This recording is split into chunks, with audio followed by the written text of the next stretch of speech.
새해 첫 주 예배를 드립니다. 여러분들 옆에 분들 큰 소리는 아니고 조용한 목소리로 새해 복 많이 받으세요. 인사 한 번씩 해주시기 바랍니다.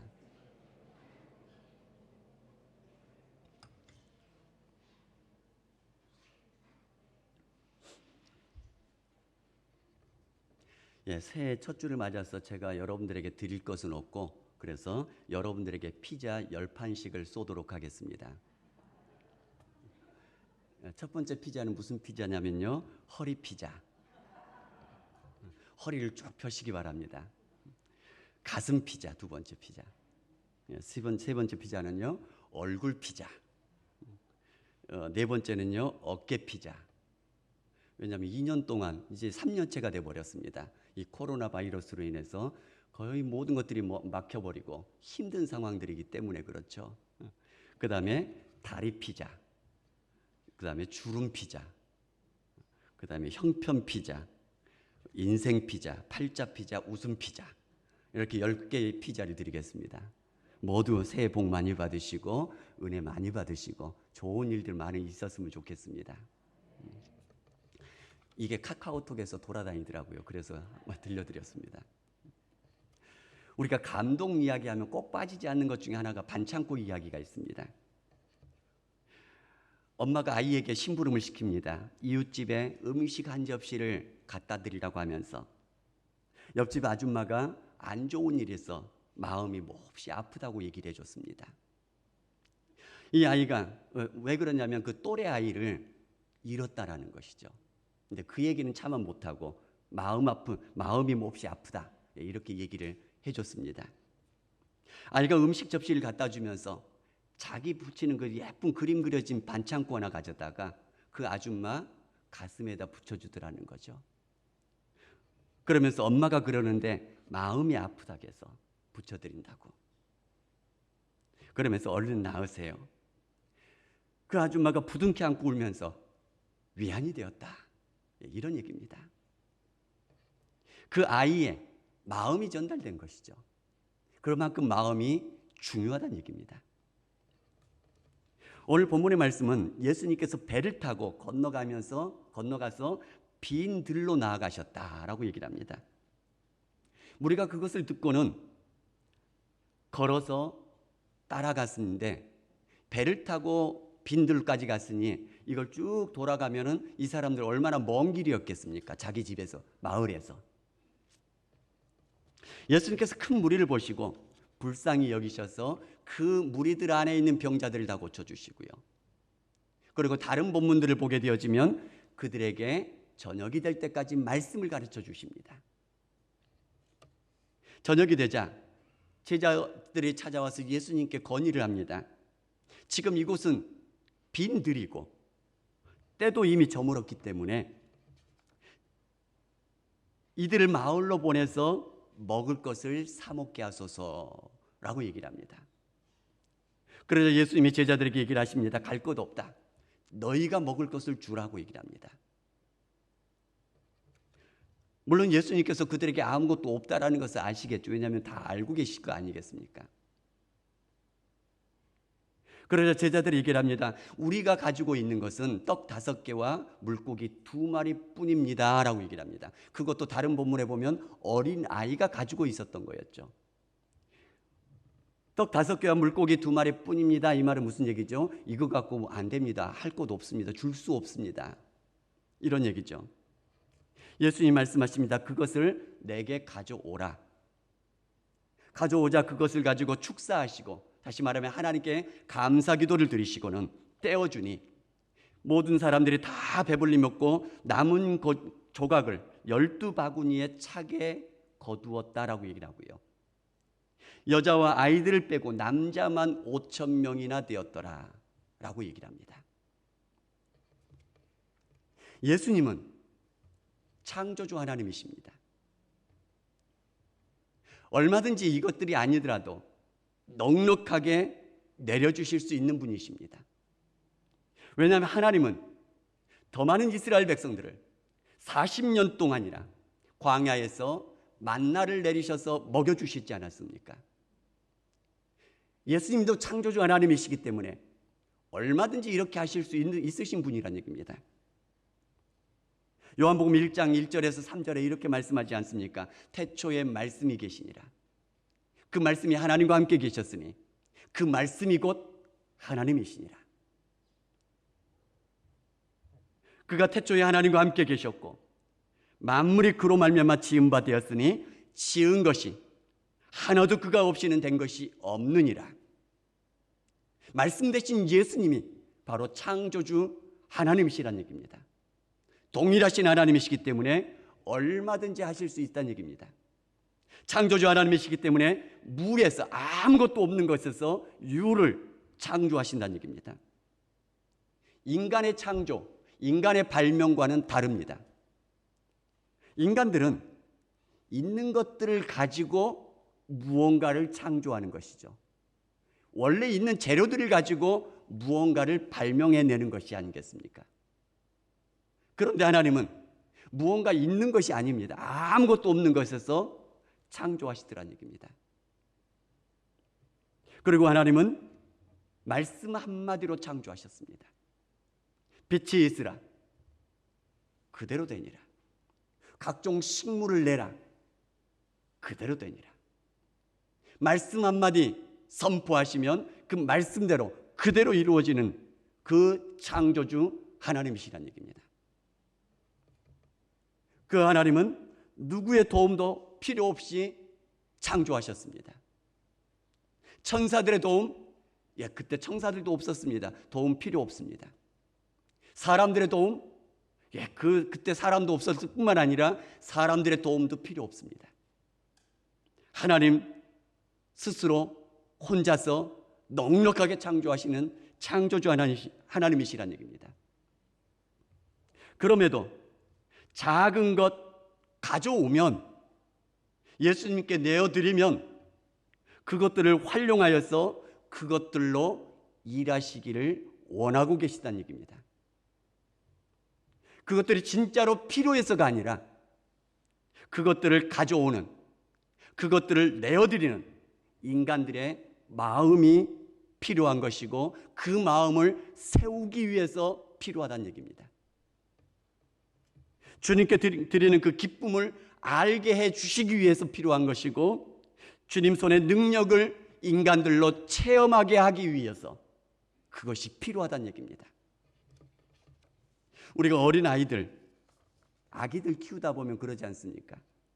아기가 이렇게 뭔가를 맛있는 걸 주면 맛있게 막 먹고 있습니다.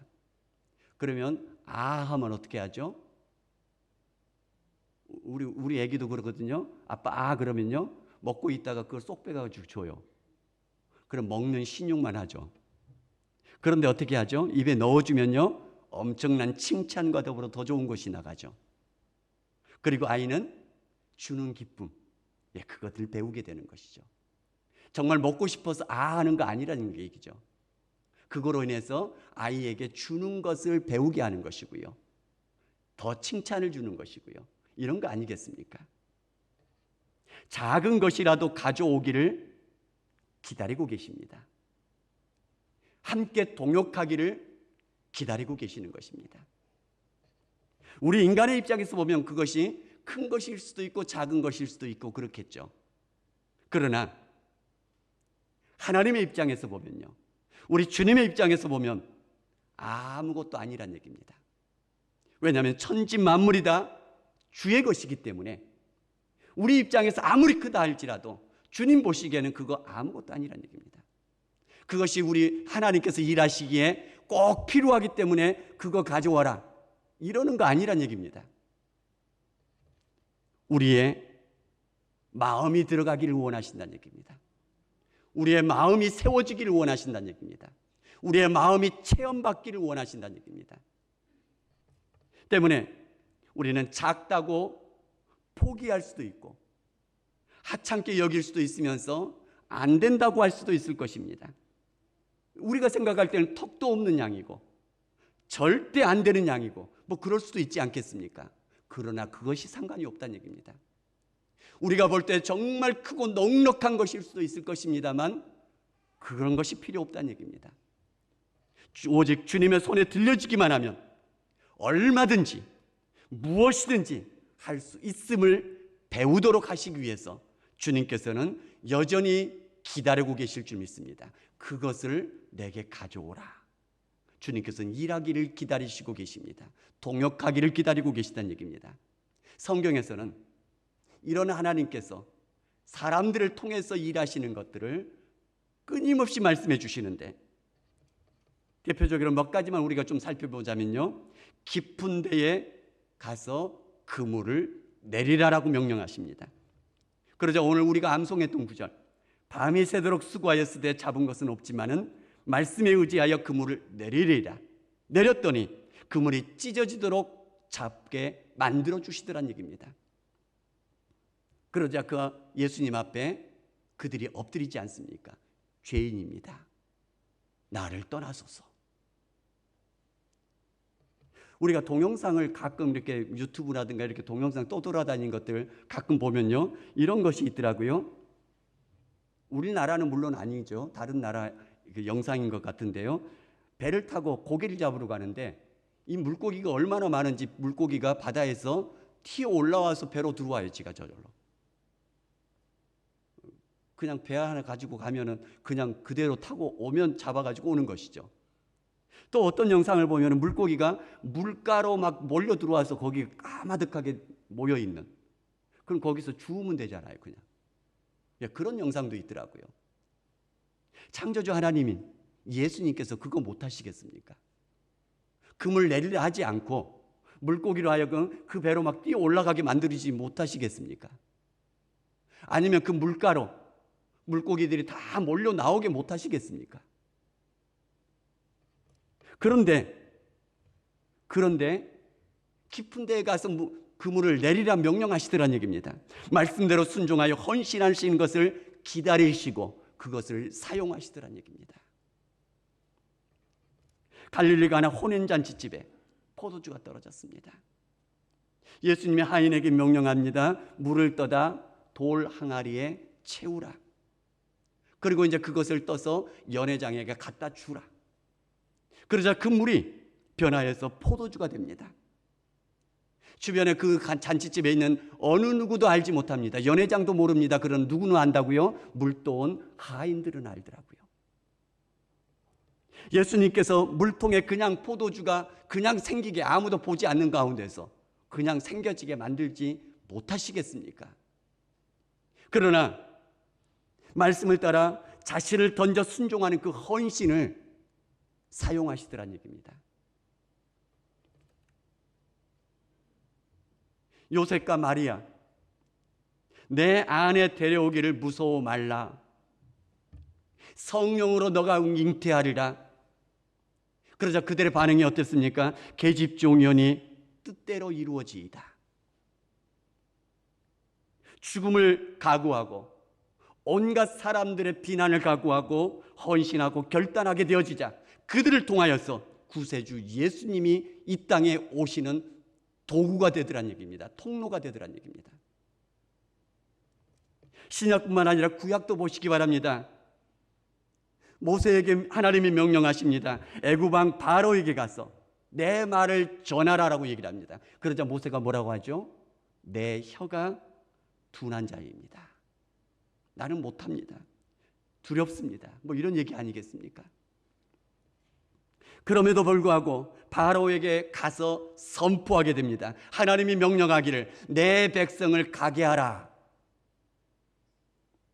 그러자 그 모세를 사용하셔서 이스라엘 백성들을 애굽 땅에서 건져내셨고, 그리고 약속의 땅으로 인도하셨고, 그리고 언약 백성 삼아 주시더란 얘기입니다. 요나가 저 큰 성읍 니느웨에 가서 하나님의 심판을 선포하라 명령하시자 그것이 싫어서 반대편 다시스로 도망가다가 큰 물고기 뱃속에 들어가 버립니다. 여차저차해서 다시 마지못해서 니느웨에 가서 순종해서 가서 외쳤습니다. 그러자 사람들이 회개하고 하나님 앞에 돌아오게 됐더란 얘기입니다.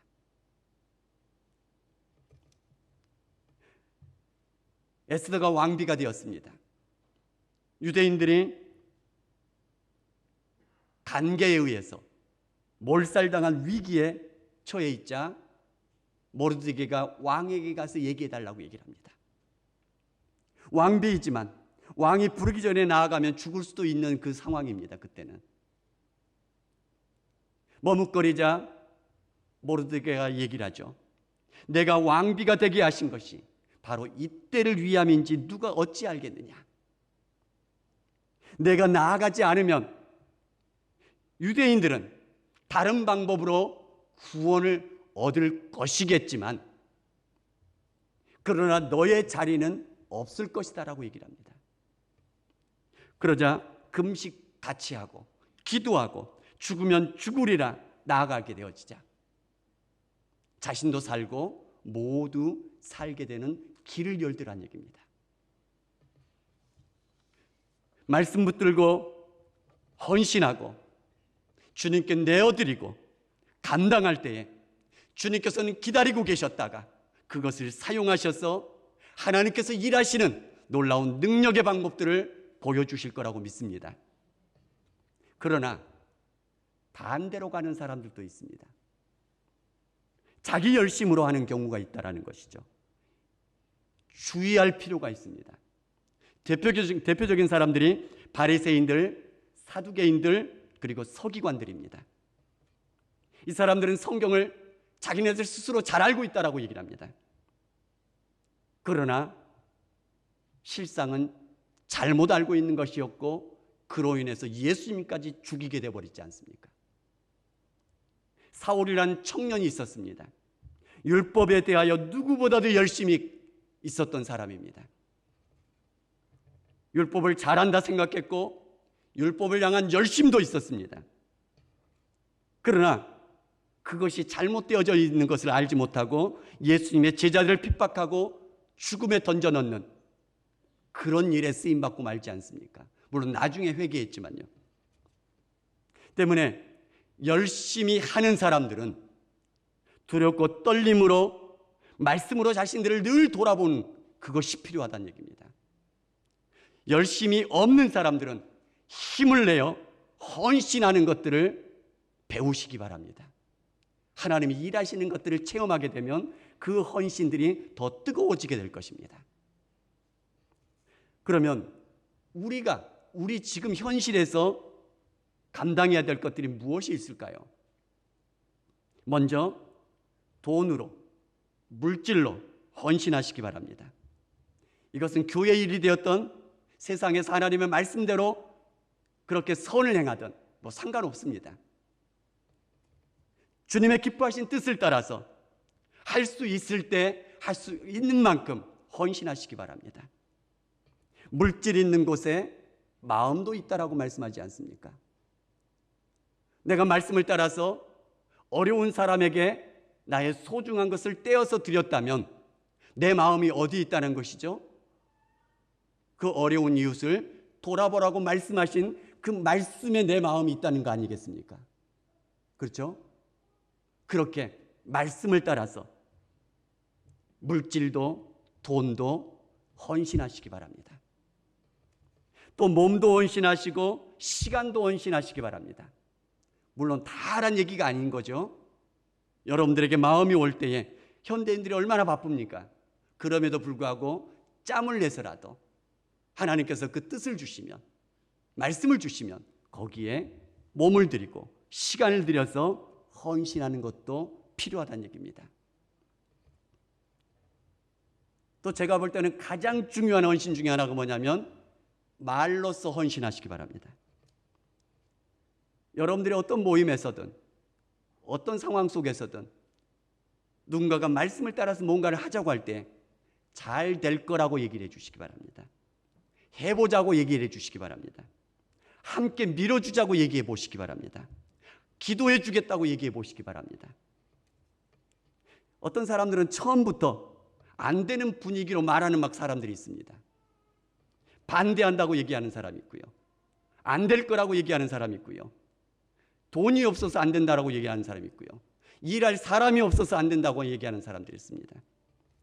또 어떤 여러분들 모임 속에서도 그런 걸 경험하신 분들 계실 것입니다. 여러 사람이 카톡이라든가 대화방에서 뭔가를 하자라고 이렇게 뜻을 모을 때에 제일 먼저 나는 못 가요, 나는 못해요 딱 올리는 사람 있죠. 그럼 분위기가 어떻게 가죠? 못하는 분위기로 흘러가 버리죠. 정말 못할 일 있으면 제일 먼저 하지 마시고 많은 사람이 하고 난 다음에 좀 뒤쪽에서 얘기를 하시기 바랍니다. 참 지혜도 없으셔 어떤 사람들은. 말로써 헌신하는 것이 첫 발걸음이 얼마나 중요한 것인지 여러분도 아실 것입니다. 할 수 있느냐 할 수 없느냐 그것을 처음부터 결정해 버리기 때문에 그렇습니다. 그러면 여러분들의 마음속에 이제 이런 마음이 들 것입니다. 하나님의 말씀인지 어떻게 알 수 있습니까? 하나님의 뜻인지 어떻게 알 수 있습니까? 성경에서는 직접 하나님께서 말씀해 주셨으니 그거 알 수 있지만 그거에 순종하면 되지만 지금은 오늘날에는 하나님이 직접 말씀해 주시지 않으니 우리가 어떻게 알 수 있습니까? 이런 의문들이 자꾸 들 것입니다. 첫 번째는 확실한 말씀 먼저 붙드시기 바랍니다. 기도하라. 확실하죠. 전도하라. 확실하죠.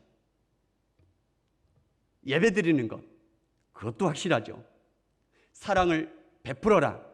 확실하죠. 선행을 행하라. 확실하죠. 순종하고 헌신하시기 바랍니다. 그러니까 성경 말씀에서 누구도 의심할 수 없는 확실한 말씀, 그것부터 붙들고 헌신하시기 바랍니다. 그 다음에 이렇게 확실한 말씀의 큰 틀에서 구체적인 행동으로 나아갈 때도 우리가 고민이 됩니다. 예를 들면 선을 행해야 되는데 고아원 가서 봉사하는 것 또는 물질을 드리는 것 가야 됩니까? 말아야 됩니까? 어느 고아원 가야 됩니까? 쪽방촌에 연탄 배달을 해야 됩니까? 말아야 됩니까? 노숙자에게 이 추운 겨울날 담요라도 몇 장 사다가 줘야 됩니까? 말아야 됩니까? 외국인 근로자들, 학생들 설 명절들을 맞으면 외로운데 그들에게 따뜻한 뭐라도 이렇게 건네주는 거 해야 됩니까? 말아야 됩니까? 뭐 이런 것들은 성경에서 명확하게 얘기한 거 아니지 않습니까? 큰 틀에서는 맞지만 구체적인 행동 속에서는 이거 어떻게 해야 됩니까? 마음에 감동이 오면은 하시기 바랍니다. 하는 게 좋습니다. 왜냐하면 어쩌면 하나님께서 눈에 안 띄는데 내 눈에 띄게 해주셨다는 얘기는 나에게 그것을 조금 감당해 주라고 눈을 열어주신 거라고 볼 수 있지 않겠습니까? 하나님께서 다른 것들은 다 마음에 쓰이지 않는데 유독 그것이 내 마음에 쓰이게 됐다면 하나님께서 내 마음을 열어주셨다라고 생각할 수도 있지 않겠습니까? 그러니까 안 하는 쪽으로 가지 마시고 하는 쪽으로 고민을 했으면 더 좋겠다라는 것입니다. 그리고 그것도 확신이 안 오면 그걸 붙들고 기도해 보시기 바랍니다. 기도하는데 마음이 점점 더 뜨거워지면 하시기 바랍니다. 잊어버렸으면 잊어버리면 이제 못하는 거죠. 뜨거워지면 하시기 바랍니다. 하는 것이 좋습니다. 제가 몇 주 전에 우간다 선교사님을 만났습니다. 우간다 북쪽이 남수단입니다. 남수단이 전쟁이 지금 계속 일어나고 있지 않습니까? 그래서 전쟁을 피해서 피난민들이 우간다 쪽으로 내려왔습니다. 그래서 그 국경 지역에 우간다에서 난민촌을 만들고 그들을 받아주었답니다. 그곳에서 선교하시는 분입니다. 그곳에 많은 전쟁 고아들이 있어서 그들을 다 품다 보니까 고아원이 차려졌답니다. 그 아이들 중에서 어린 아이들을 가르쳐 줘야 되지 않겠습니까? 그러다 보니까 유치원이 생기고요. 학교가 지어졌답니다. 그리고 신학교도 세웠습니다. 그래서 이번에 한국에 들어오신 이유가 뭐냐고 물어봤더니 바로 국무총리 상을 받기 위해서 들어오라고 해서 들었답니다. 그러니까 한국을 빛낸 한국인들에게 주는 상. 국무총리 상을 받기 위해서 들어왔다. 이제 지금은 들어가셨습니다. 월 3만 원이면 우리나라 돈으로 그 아이들의 한 달 생활비, 한 달 공부하는 비용이 다 된답니다. 어떤 교회에서 그 얘기를 듣고는 이러한 코로나 시국인데도 그 아이들을 돕기 위해서 바자회를 열었습니다. 물론 밖에서 하는 것이니까요. 그리고 거리두기 하면서 바자회를 열었습니다. 그랬더니 자기 교회 성도들도 열심히 하지만 이러한 취지를 들은 아름아름 연결된 사람들 중에서 물품 후원자들이 계속 오더랍니다. 보내주시더라는 거죠. 그것뿐만 아니라 그걸 마을에서 하지 않습니까? 교회 앞마당에서. 그러다 보니까 주변의 사람들도 오는데 믿지 않는 사람들, 교회 다니지 않는 사람들도 열 몇 가정이 1년 동안 자기네들도 3만 원씩 하겠다고 헌신하고 작정하고 하더라는 거죠. 놀랬답니다. 교회 다니지도 않는데, 자기 교회 나오는 것도 아니고 다른 교회 나가는 것도 아닌데도 감동이 되어지니까 하는 사람들이 생겨나더라는 얘기입니다. 하니까 하나님께서 마음을 열어서 붙여주시는 것입니다. 생각지도 못한 사람들에게 붙여주셔서 함께 이루어가게 만들으시더라는 얘기입니다. 안 하면요, 아무것도 없습니다. 하나님께서는, 우리 주님께서는 헌신된 사람을 사용하셔서 일하기를 원하고 계십니다. 영광을 체험할 기회를 주기를 원하십니다. 우리 모두에게 부르고 계십니다. 여러분 모두를 지금 부르고 계시고 기다리고 계시는 줄 믿습니다. 만약에 내가 하지 않는다면, 만약에 여러분들이 하지 않는다면 다른 준비된 사람들, 다른 헌신된 사람들을 사용하셔서 주님의 일은 이루어 가실 것입니다. 그러나 하지 않은 나는, 하지 않은 여러분들은 낙동강 오리알 신세가 되고 말 것입니다. 올해 첫 주일을 시작하면서 우리 주님께 드리면서 헌신하면서 우리 주님께서 일하여 주시는 것들을 체험하며 걸어갈 수 있는 그런 믿음의 성도들 될 수 있기를 주님의 이름으로 축복합니다. 그러기 위해서 내게 있는 것, 주님께서 감동 주신다면 안 하는 쪽으로 생각하는 것이 아니라 어떻게 하면 할 수 있습니까? 할 수 있게 도와주시옵소서 기도하면서 문제를 풀어가시기 바랍니다. 그로 인해서 하나님께서 일해 주시는 손길, 하나님께서 역사하시는 손길을 충만하게 체험하며 걸어갈 수 있는 그런 여러분들이요, 그런 교회가 될 수 있기를 주님의 이름으로 축복합니다.